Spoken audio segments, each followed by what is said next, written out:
So welcome to Minerva Lab webinar, and today we have the great pleasure to have Giandomenica Becchio, a good friend and a colleague she will present her new book, The Doctrine of the Separate Spheres in Political Economy and Economics.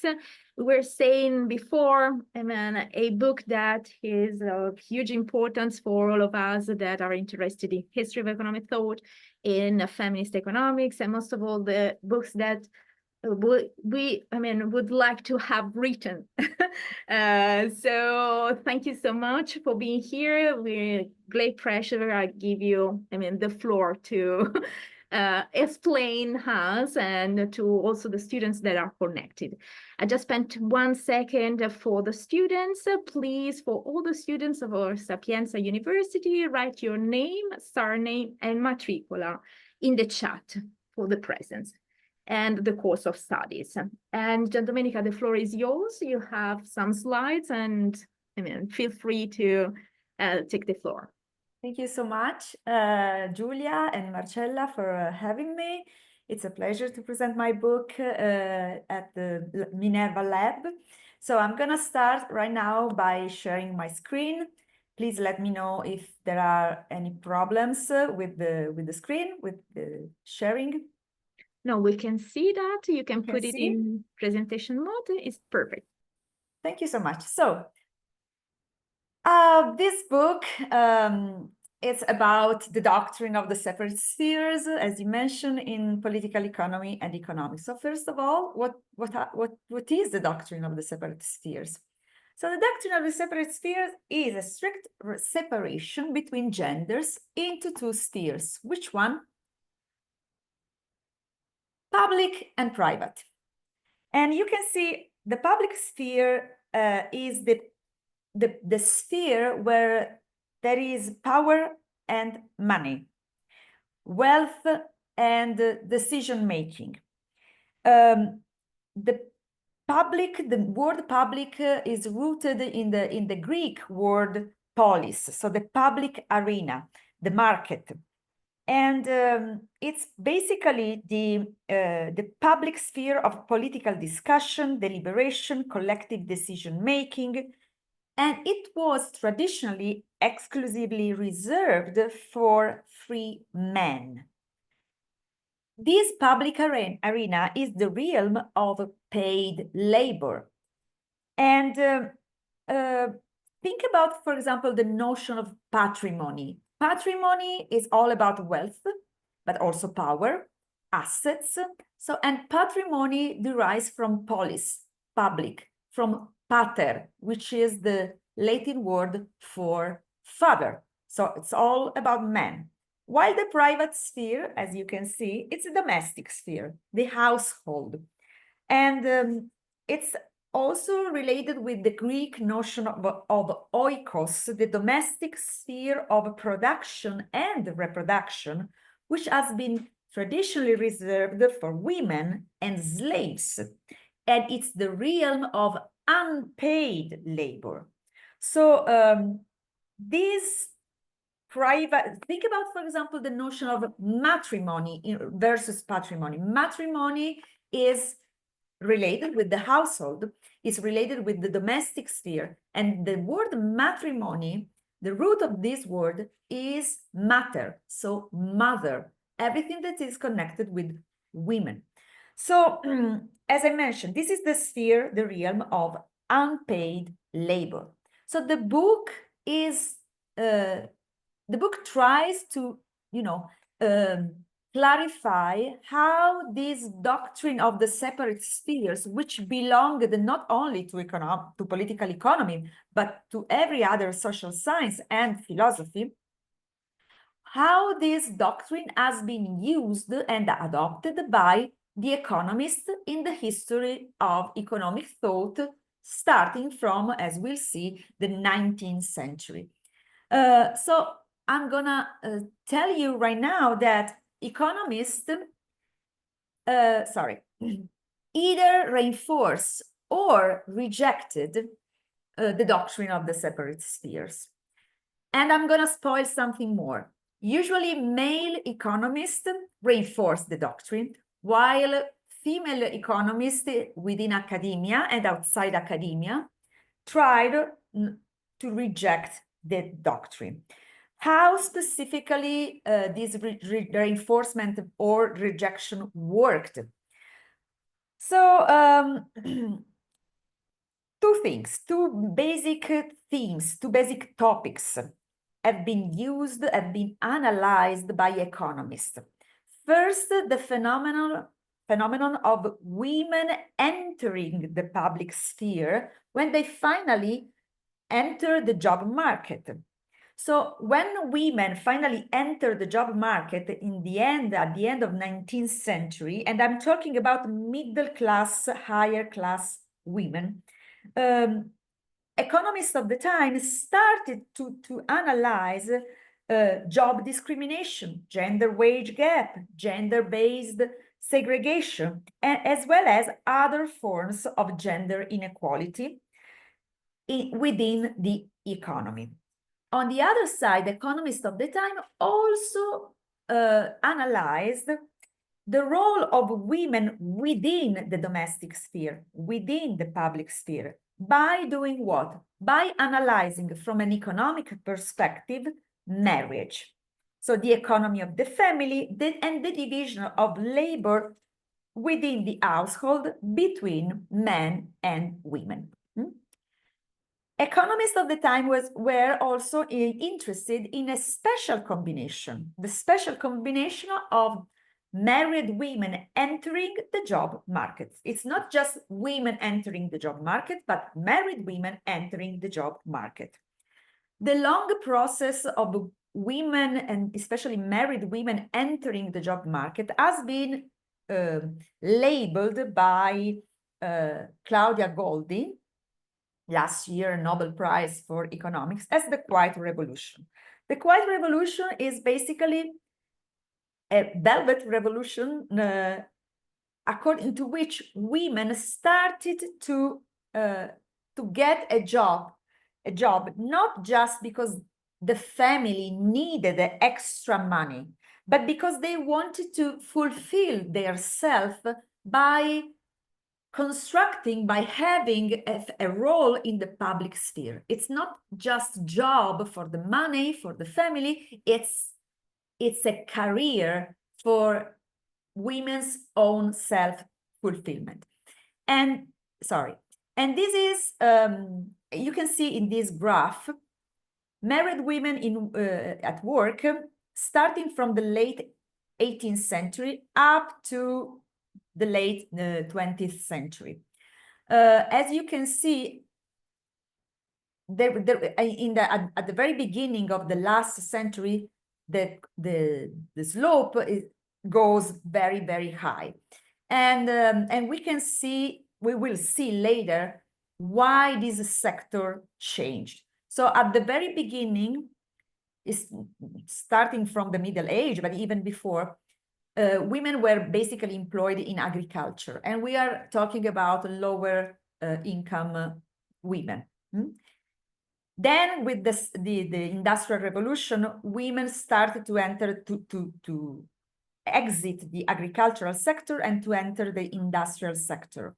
And then during the last century, thanks to some extra economic phenomena, such as the expanding education. So women were finally able to, allowed to get a higher education, including academic education and PhD, and some social changes, such as abortion, divorce, and so forth. We will see. Anyway, during the last century, married women entered the other sectors besides agriculture and industry.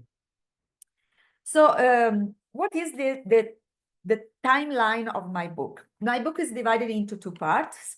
The first part is the story of early 18th century up to early 20th century. And it's basically the story of American economists during the especially during the progressive era. So this is what happened basically. This is the the picture of what was described in the previous graph.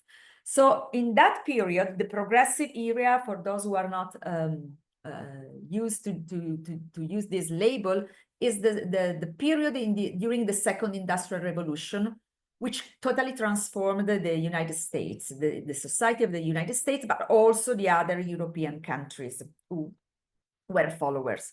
So at that time, especially in the British and American tradition, there was the so-called cult of domesticity and the idea of true womanhood. Basically, this ideal was rooted on the role of women as the perfect housewife, the perfect mothers, a kind of idealization of women within the private sphere, within the domestic sphere. And why, especially in the American tradition, it's important because in the UK, especially, it was very popular, the model of Victorian family based on men as breadwinners and women as angels of the house. And in the American society, in the US, it was very, very popular, the bunch of ideas provided by Alexis de Tocqueville, based on the representation of American women as the moral guardians of the family and the moral guardians of religion against democratic despotism. So those are the pillars of these progressive eras economists of the time.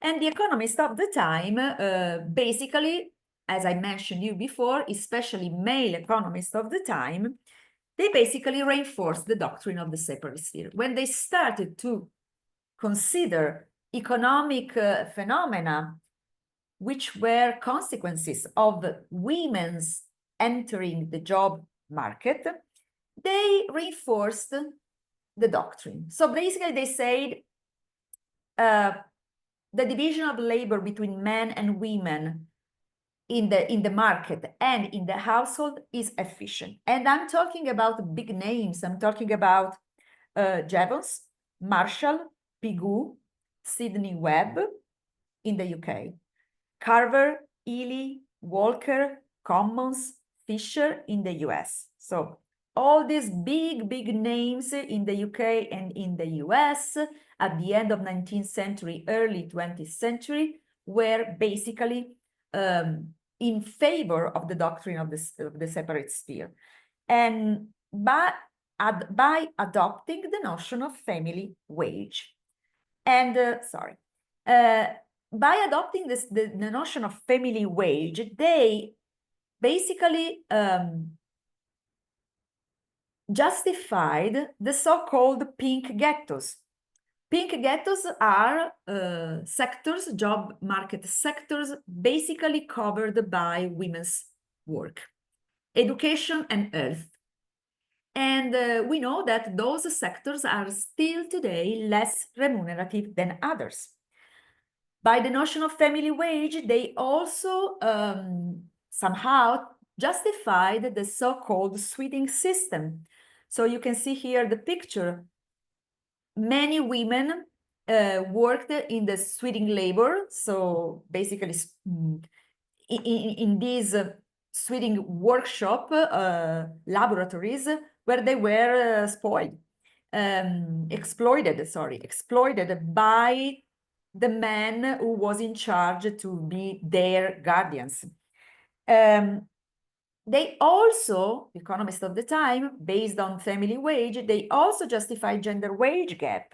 That was a problem at the time and is still a problem today. And they also justified legislation and legal protections for women. And what is this? What is this family wage? Family wage is a very simple concept.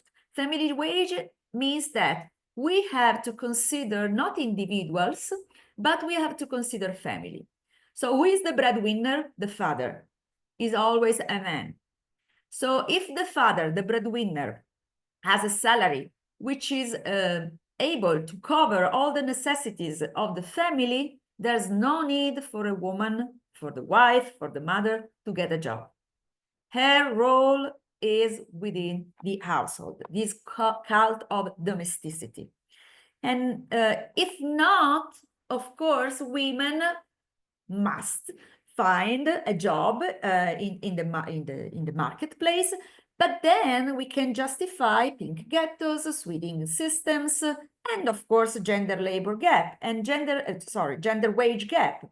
And of course, in order to provide women a more comfortable, let's say so, situation in the household, in the domestic sphere, they have to be protected by specific legislation. And about the legislation, there was a huge debate. I'm gonna provide you some quotation of some male economists of the time. I'm not gonna read all of them. You can read by yourself, but you can see Marshall here is stressing on the fact that the right of individuals are subordinated to the household and the family. And of course, for individuals, he meant women. Or Seeger, American economist, wrote, women's willingness to accept low wages is connected to their natural subordination. And Clark, society is better off when women are excluded from work for wages. Or Ely, the reason that women's economic disabilities are there, it's because it's the verdict of world's civilization. And of course, some female economists of the time, that was the very beginning when women entered the academia as college professor. Edith Abbott, here, professor of home economics and household economics at the University of Chicago, she basically claimed that the notion of family wage is a kind of it's a way of protecting women, the rent position of women in the job market. And I've also quoted Perkins Gilman. And this quotation is very important for us who are also feminist economists. Perkins Gilman was not an economist, an academic economist. She was a scholar, a journalist, a novelist of the time. But she was very, very, very popular. And she wrote a book, Women and Economics.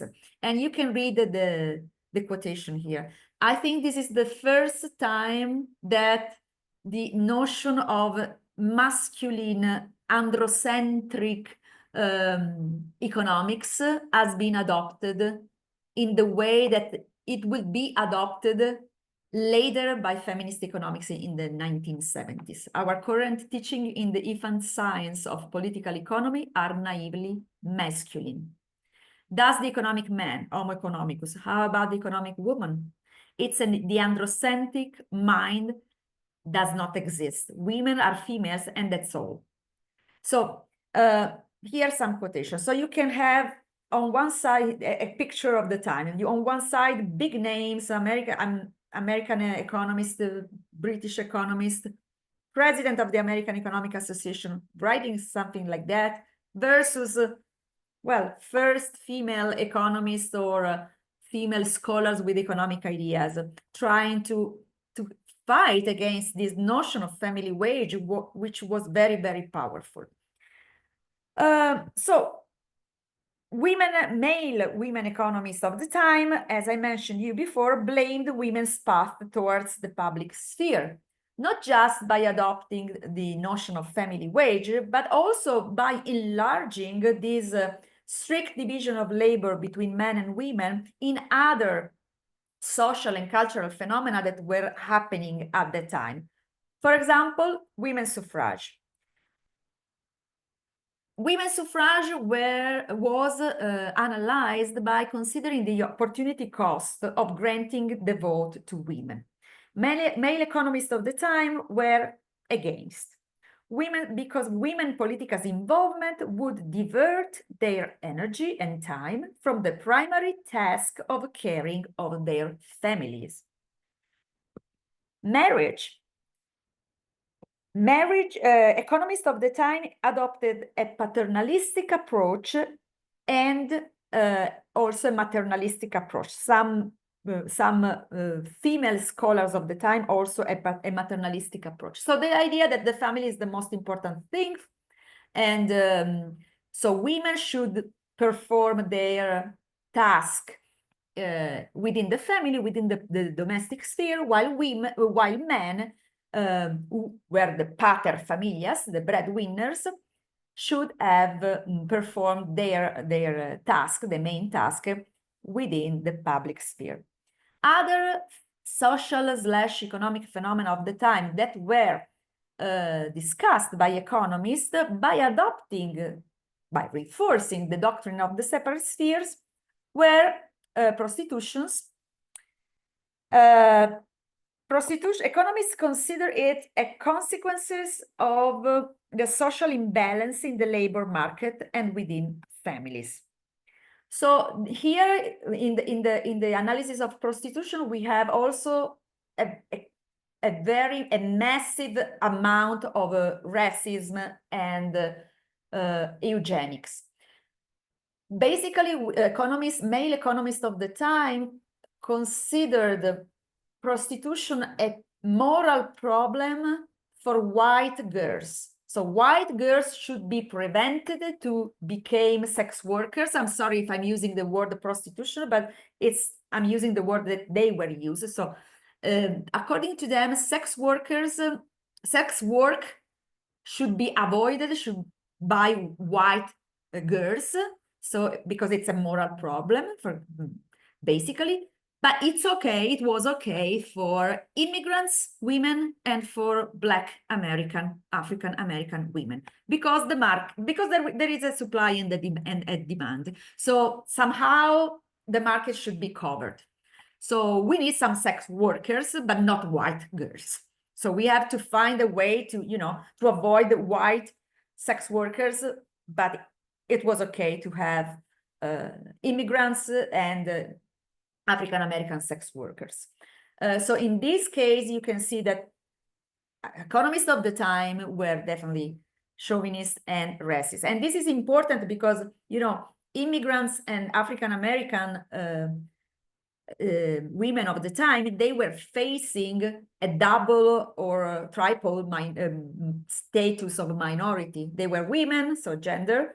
They were not American, so immigrants, and there was also the label related with ethnicity. So it was a huge, a big deal, as we say.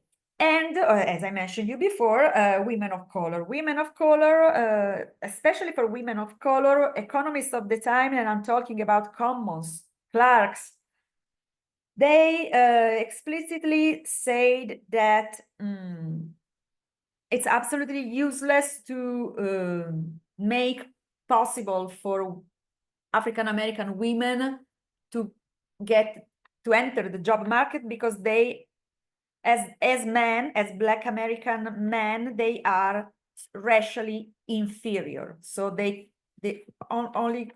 can only provide the traditional works in farms and so forth. So this is the picture of American and economists of the time. So at the end, in the first part, we can see that the doctrine of the separate sphere has been adopted, not just in order to explain job market segregation, pink ghettos, specifically gender wage gap, specifically economic problems, but also other social problems. And then there is the second part. I mean, we know that everything changed in the second half of the century, if you remember the graph at the beginning. Starting from 1970s, many things happened. So you can see here, married women, all women and single women entering the job market during the 20th century. And you can see that after the Second World War, the three curves are converging.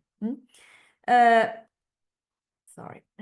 Why? Oh, well, because first of all, there was the sexual revolution. Divorce became legal almost everywhere. Abortion as well. And of course, the fight for legal rights and, for example, gender wage equality started. So what we can expect from this new social framework, new situation? Well, we expect that also economics, no longer political economy, but economics follow the path. The answer is no. No, because in the 70s, in the mainstream economics, in the neoclassical economics, emerged Gary Becker's New Home Economics.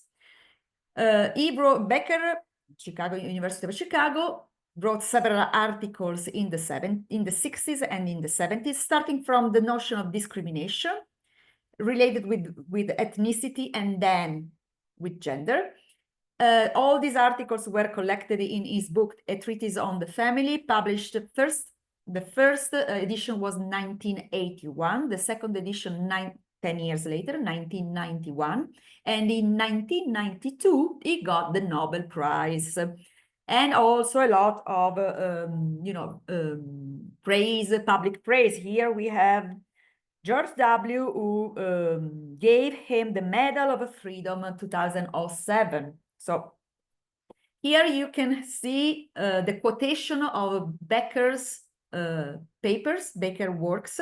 You can see that in the starting from the Nobel Prize, so 1992, discrimination and family and human capital were the topics by Becker that were mostly quoted, because Gary Becker had a huge followers who basically treated gender issues within the family and in the market in a very neoclassical way.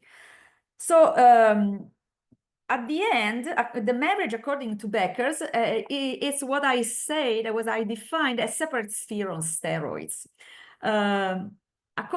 Here a quotation from Becker, and that can justify why I consider Becker's theory separate spheres on steroids. Marriage is a long-term commitment to assure protection to women. The cause of the alteration, almost destruction of the family is women's fault. By ignoring that they are biologically and culturally oriented to providing care in the domestic life rather than to be competitive in the public arena, women left the domestic sphere and entered the labor force in order to get a position in the public sphere. Their new status led them to have less children and eventually, being finally economically independent, to divorce and to raise their children by themselves. Becker, 1991, second edition of his treatise. 1 year later, as I mentioned, he got the Nobel Prize. So basically, Becker, here we are, very quickly. Becker combined human capital theory and labor economics. According to Becker, men have a major amount of human capital than women. Women are naturally, women productivity is naturally lower. Why? Because they are different from a biological perspective. So if we apply the comparative advantages to division of labor within the family, within the household, and within the market, in the market, this separate sphere is efficient. And here we have the benchmark of mainstream economics, efficiency. So He also explained the rational and efficient marriage or family, a single utility function for a family, which resembles the idea of a family wage. And this single utility function, of course, should be maximized. And it's a problematic to maximize it. It's a problematic to have a single utility function when we have several agents.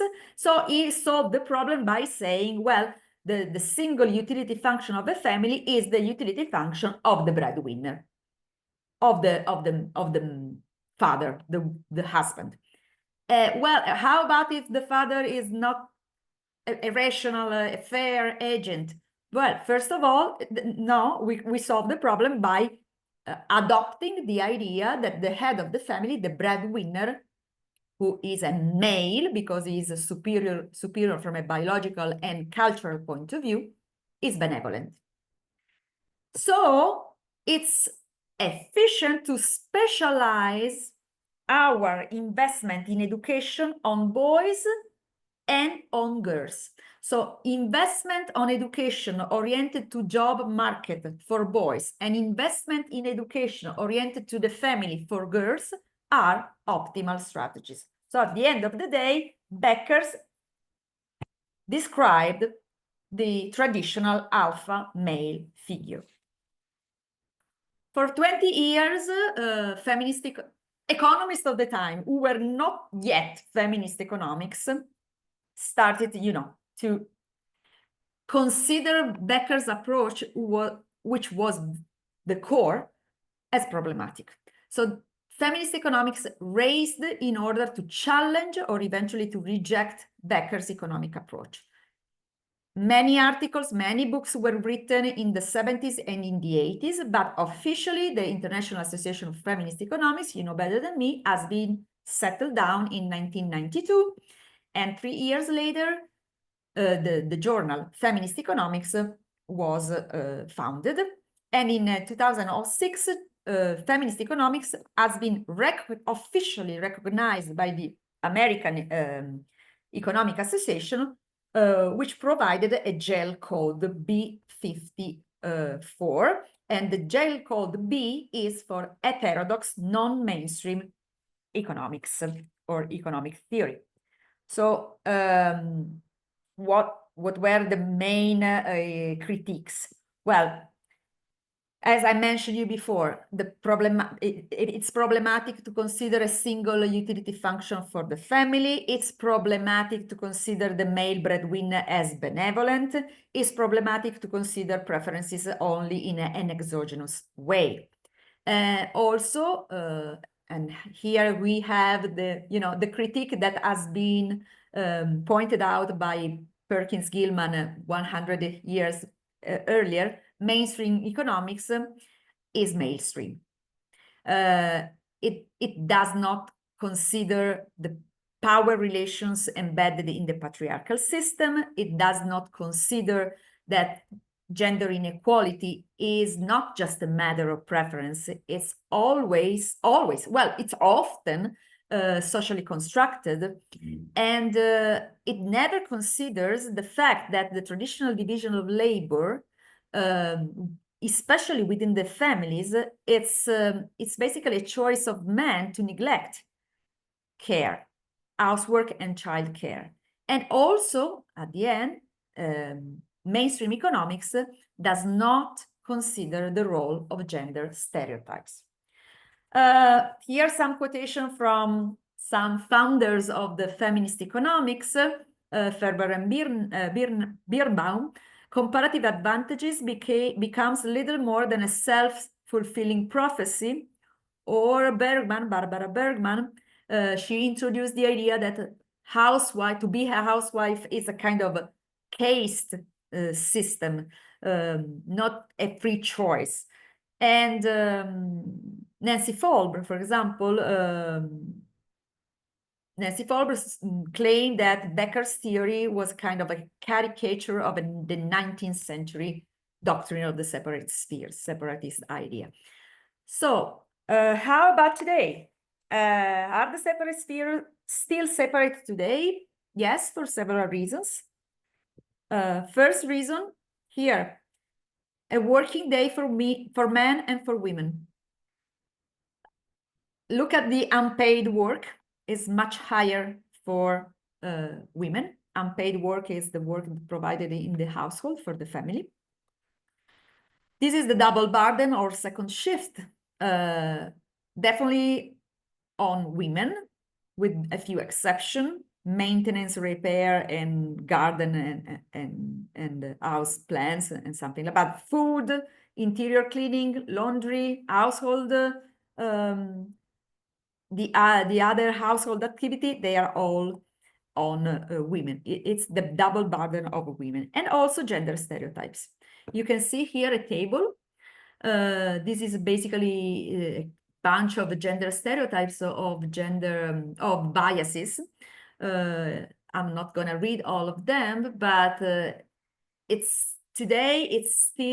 still have this idea that women are for the domestic sphere, are for the private sphere, and men are for the public sphere.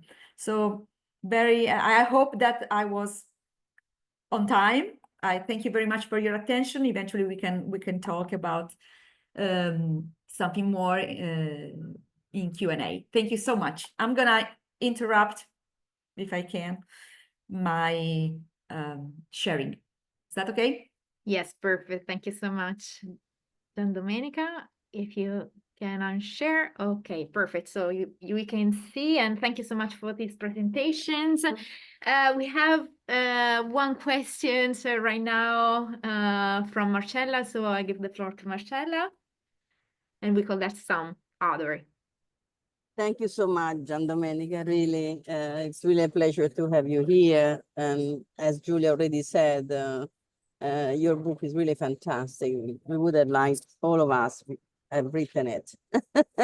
So just to give you some more time to tell us what is in the book, I would like to, well, in the meantime, while you were speaking, I also taken some of your quotations. I put them in the chat just to keep them in our memory.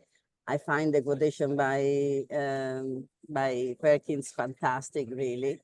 Yeah. But that's why I would like to go back to the 19th century, since you reminded to all of us, of course, how the classical economists were not fully aware of the risk of the separate spheres, but there were some, at least few, that did. So just to concentrate on the good ones, forgetting about the bad ones. Shall we talk a little bit about John Stuart Mill and Harriet Taylor, since you have really given so much time and space in your book about this? Please. Thank you so much, because I usually skip this part in my presentation. But yes, there is a paragraph. Well, the first chapter is devoted to 19th century scholars of the time who analyze especially marriage theory, let's say so. And everybody knows that John Stuart Mill wrote the book The Subjection of Women, published in 1869. And but maybe it's less known that Harriet Hardy, his wife, well known, much better known as Harriet Taylor Mill, she also wrote several pamphlets on marriage and divorce. And she definitely inspired the Mill in The Subjection of Women. So the Subjection of Women is basically the application of the principles of classical liberalism. So the fact that individuals and not the family or the society or the group or the state is the main moral agent. It's the application of this classical liberalism principle to the gender issues. But Harriet Hardy wrote about marriage and divorce. So she fought for equal rights from a legal perspective within the marriage. She fought for an easy way to get divorce for women. Remember that at that time, when women got married, they lost every legal rights. And divorce was not allowed to women. Only men were allowed to file for a divorce, and divorce was very expensive. So Harriet Hardy also traveled to the United States. She also brought a pamphlet on the enfranchisement of women. But in this pamphlet, she basically fought for gender equality within the household. And she was absolutely modern. She compared the role of women, of wives, the role of women within marriage at that time, as marriage was conceived, as slaves. And besides the John Stuart Mill, I must tell you that I cannot find anyone else. I mean, we can go back to John Locke, who was not an economist, who was a philosopher. We can introduce many women scholars of the time in Europe as well as in the United States. But economists of the time, I must tell you that besides John Stuart Mill, we don't have much. With the only exception of Engels, if we want to consider Engels an economist, but the connection with socialism is a little bit different. And this is, I hope that I answered your question. Of course you did, yeah. Thank you so much. So, Giandomenica, we have another question from Silvia. Silvia, you want to take the floor and speak, or you have problem and you want us to read it? Okay, maybe I read it. A really interesting presentation, especially the theoretical insight into Nancy Forbes and other feminist economists. So I was wondering, how do your work on marriage and the household economy intersect with broader theories on care work and non-market work developed by feminist economists like Forbes? How do you think these theories can be applied or reinterpreted in today's socio-economic context? Okay, so I'm trying also to read the question in the chat. So, well, that's a very problematic point. This is my problem. Care work. Okay, we have two different approaches here. I mean, feminist economics tend, rightly, to underline the role of care work in the economy. I cannot agree more. There is a risk if the care work is, again, totally oriented towards women, or women are supposed to be the only agents providing care work, as it has been since forever.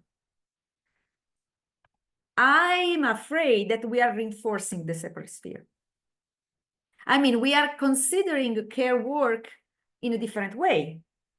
We are providing value to care work.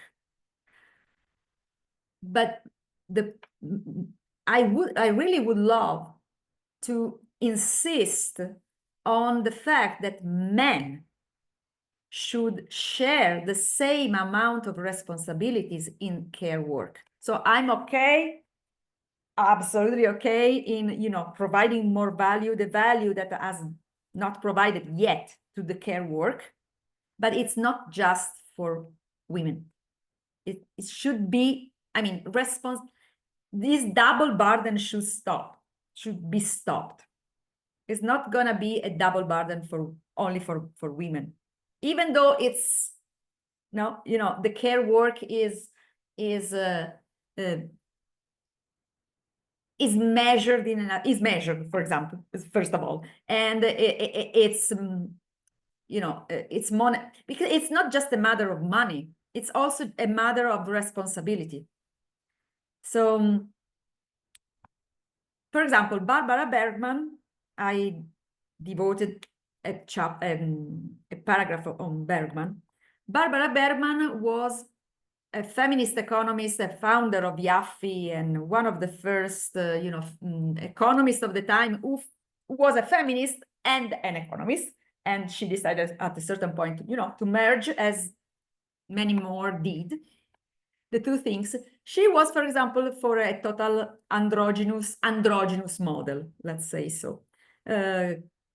Equally sharing responsibilities within the household and in the market. If you accept the social structure of free market, of course, if you are a feminist economist who, for example, if you are a Marxist, for example, it's different because the social structure is different. But if you accept the social and economic structure as we have, so the capitalistic system, the fact it's important to share responsibilities. And there are many economic policy agenda oriented to this, co-sharing responsibilities for partners. I'm sorry, I'm using men and women because it's an historical book, but I know that it's a binary language that is no longer maybe acceptable and so forth. So we have to talk about partners, and there is also the problem of sexual identity. In the introduction, there is this kind of a methodological warning. I use this kind of binary approach because it's an historical book. It's the same problem with sex workers versus the labor prostitution and so forth. But so this is a very, very, poignant point. It's not easy to consider to consider the doctrine of the. I mean, I'm afraid that in some feminist perspective, it can be a kind of, reinforcement of the doctrine of the separate sphere if we consider care work only for women. But maybe I'm wrong. I'm afraid. Just this. I'm really for this. I think that the feminist economics should fight for the division of the equal division of labor, not just in the marketplace, but within the household. And how do you think these theories can be applied to today's social economic context? As I mentioned before, I mean, we can work for economic policy agendas based promoting this gender equality even in the family. For example, no longer maternity leave or paternity leave, but parental leave. So sharing precisely the time of taking care of newborns between the two partners. I mean, let's say fathers and mothers, and so many more. This does not mean that the care work should not be regarded in a totally different way as it has been traditionally regarded. This is a battle of feminist economics which cannot be, forgotten, never. So thank you so much, Giandomenica. There are other questions, otherwise I jump on that, asking something directly, connected with this. So I was thinking about this new trends in accounting for care, no? So now feminist economists are using a lot time use data and try to, apply an economic value to unpaid care work to reintroduce their, let's say, productive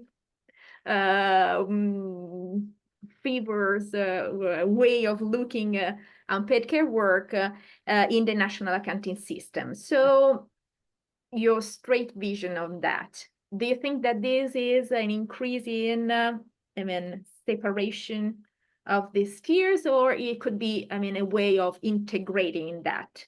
I think that is, sorry. Yeah.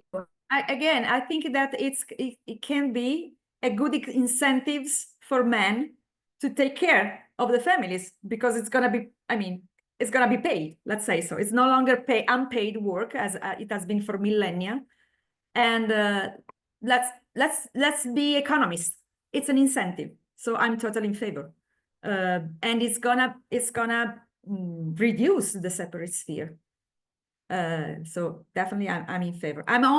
My only problem is the philosophical problem behind. If we say the care work is important and it's only for women, with a proud attitude, no, let's say so. No, I don't care, because this is not any, but if we transform care work into something different, finally, for example, introducing in the GDP, in the measurement of GDP and so forth, this can be in a very traditional economic perspective, an incentive for men to co-share the responsibilities of care work. So welcome. It's not only efficient, it's not only it's also fair. It's also a matter of fairness. So if we can combine efficiency and fairness, we are all happy. So thank you so much. Other questions? So maybe Giandomenica, just one by my side. Of course, we are all researchers, but also we try to teach something in a different way, in a different perspective. So since I think that your book, gives really a alternative perspective, how, if you thought about that, how do you think your book could be used as a didactic tool? And if you, have any idea of, how to introduce, for example, some chapters or some concept in a formal, let's say, course of political economy, or something that, could be integrated in something else. So another perspective, how to integrate that? Are you asking me if I can suggest some parts of my book for courses? Yes, if you thought about how we could introduce that. I think that the historical perspective is always useful, because our students, but also us, sometimes we don't have a clue of how these ideas emerged and why they became mainstream or not. So especially the second part, the analysis of gender inequalities or gender division of labor between mainstream economics, so Becker and his followers. There is a long part on Becker's followers on, considering marriage as applying a game theory, cooperative games, non-cooperative games, in order to explain marriage, divorce, and so forth. And the critique of this kind of approach can be useful for courses on feminist economics. So why feminist economics emerged? What was the problem at the beginning? And the first part, it's much more maybe useful for new courses on history of economic thought, because again, in history of economic thought, we don't have any of this problem. All the handbooks of history of economic thought, it's either the contribution from Smith or pre-Smith to, I don't know, Becker, let's say, or if all men, with only the exception, maybe John Robinson is, but she didn't analyze gender issues, for example. Nothing about gender inequalities. So can be a new perspective on the history of economics. So the first part, much more for history of economic thought courses. The second, I think, on feminist economics, but also for mainstream courses in economics. Why not? Because you need to know everybody needs to know possible challenges and critiques, especially, and it's also interesting because, you know, in the last years, feminist economics is also adopting, they are also adopting mainstream methods, econometrics, some models. The journal Feminist Economics is hosting several contributions, also mainstream contributions somehow. So why this is happening, and what was the history of this? Because at the very beginning, in the 70s and in the 80s, there was a huge split between the two communities. So probably. So I don't know, thank you so because much, we don't have, Giandomenica. problem is that we don't have feminist economics courses. I'm in New York at the new school. The new school, I'm talking about one of the most heterodox schools in the United States, this Department of Economics, they don't have a feminist economics course. Actually, they don't even have history of economics now. So, but, you know, there are PhD programs and so. Yes, this is the problem. I mean, if we And this is don't the have problem. any kind of courses about We that, should- I we mean, we should- have to We to should find find a it. way to make feminist economics not a niche, although at IAFE there are so many scholars and researchers, but still it's a niche compared to the community, the entire community of economists. Yes, absolutely right. There are other questions. We ran a little bit, I mean, later, but we started a quarter later, so we are perfectly in time. So just to close, I mean, since I mean you post that on a plate.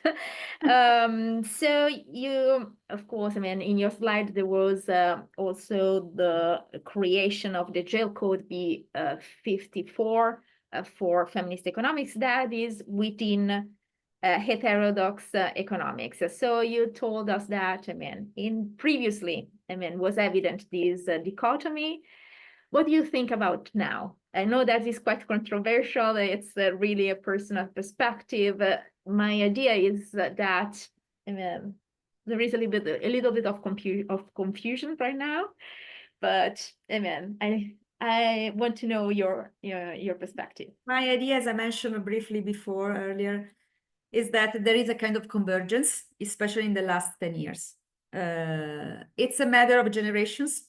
I mean, the founders are retired, or some of them passed away. So the historical moment is different. We are no longer in the 70s, in the 80s and in the 90s. There's also a matter of job opportunities, sad but true.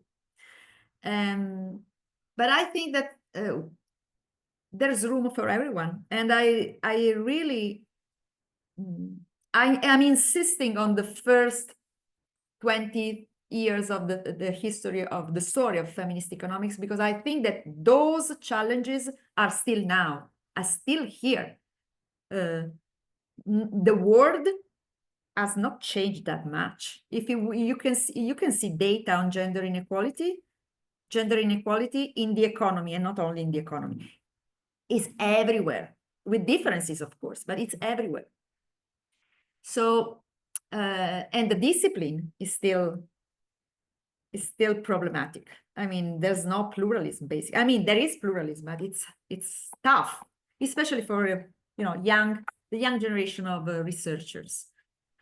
So it's not easy, but and I'm in the position of double minorities, like because I'm an historian and a feminist.